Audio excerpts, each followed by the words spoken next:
पंतप्रधान किसान योजनेच्या म्हणजेच पी एम किसान योजना लाभापासून वंचित असलेल्या शेतकऱ्यांना योजनेत सहभागी करून घेण्याचा निर्णय शासनाने घेतलेला आहे. नव्याने सहभागी होणाऱ्या लाभार्थ्यांना लाभ दिले जाणार आहेत. यासाठी अर्ज प्रक्रिया सुरू झालेली आहे.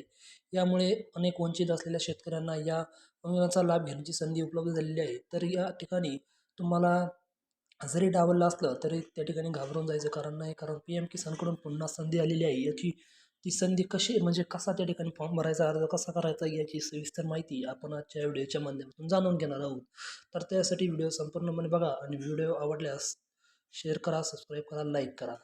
चला तर नमस्कार मंडळी, मराठी साईट यूट्यूब चॅनलमध्ये सर्व शेतकरी मित्रांचं स्वागत आहे. बघा, पंतप्रधान किसान सन्मान योजनेमध्ये पात्र लाभार्थ्यांना दरवर्षी केंद्र सरकारकडून 6,000 व राज्य सरकारकडून 6,000 रुपये असे 12,000 रुपये 3 हप्त्यामध्ये बँक खात्यात जमा करले जाते. पण या योजनेच्या लाभापासून विविध कारणांनी काही शेतकरी अद्यापही वंचित आहेत. त्या शेतकऱ्यांना या योजनेत समाविष्ट करून घेण्याच्या उद्देशाने शासनाने संधी आता त्या ठिकाणी वाढवून दिलेली आहे. कागदपत्रातील त्रुटीमुळे वंचित राहिलेल्या शेतकऱ्यांना शेतीचा वारसा बदलणे, शेतकऱ्यांच्या मृत्यूनंतर मालकी बदलणे अशा भरपूर कारणामुळे हे शेतकरी वंचित राहतात. तर या योजनेअंतर्गत लहान शेतकरी अर्ज करू शकतात. शेतकऱ्यांचे नाव राज्य किंवा केंद्र सरकारच्या जमिनीच्या नोंदीमध्ये नोंदलेले असले पाहिजे.